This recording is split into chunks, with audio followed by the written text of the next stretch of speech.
Prem, why don't you tell me a little bit about how you chose to use your sabbatical time?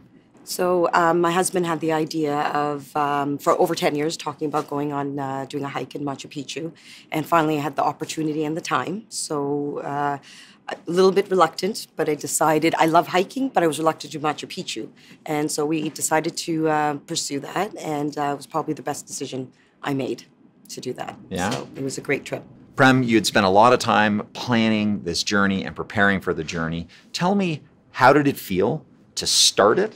And then tell me a little bit how it felt when you finished it. Well, when you're starting, and we're starting with a group of people, I felt a lot of anxiety, and I was excited, and I had a lot of anxiety to think, okay, am I really going to make through this? And in the back of my mind, I was worried about being sick. So there was a little bit about that piece, but so there was anxiety.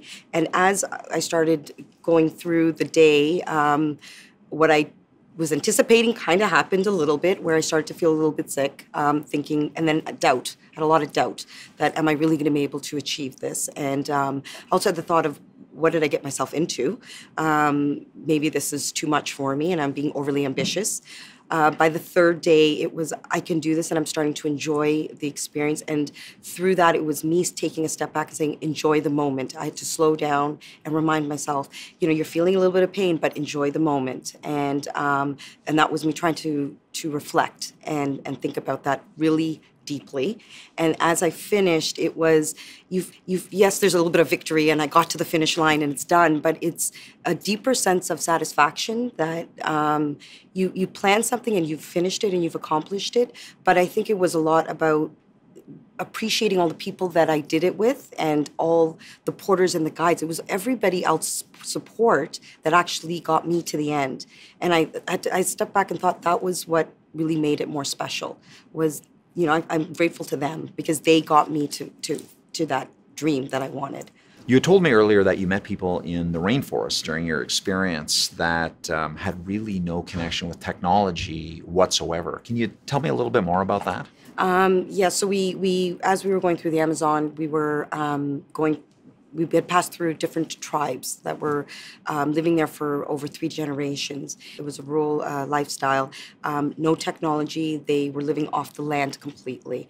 And, we were coming in with all of our gear and, our backpacks, and you're reminded of how simple, yet how happy all of these people were. And it's, as much as we've made advancements in technology, what it's giving us huge lifts in comforts in life and day-to-day life, but they didn't seem to feel any different. And it was a very interesting experience, because you feel like you've been taken back, decades or even a century, and you're reminded of the simplicity of life and how important that is. And so for me, that I'm restless to get back on my iPad, to get back on my iPhone, to communicate that directly with somebody. And it made me pause and really think that, sometimes it's just important to take that picture and that experience in through your mind and just enjoy the moment. And then you can share sometimes things a little bit later. So just experience. I think there's a real interesting learning in that. I mean, you've been here at Tangerine for a long time. Yes. You've devoted your life to people and human resources. So do you see a connection from that to what you do for a living and what you do for us? Absolutely. I think that, at work, you have challenges every day. You have different things that you plan to do. And sometimes there's unexpected things that happen, or there's change. And it's taking a step back, thinking, what do we need to do? Why is the change happening? And really being adaptable. And that was something I had to do constantly in Machu Picchu and on the trek. The weather would change, other factors change, other people you're hiking with are getting sick, you change course. So it's really thinking that you're going to reach the end, but maybe the journey's going to change a little bit along the way. Yeah, I think that's a great learning. There's one other thing that you mentioned briefly. I think you said you and your husband had been planning this for something like 10 years. Yeah. So this was a dream that you really wanted to fulfill.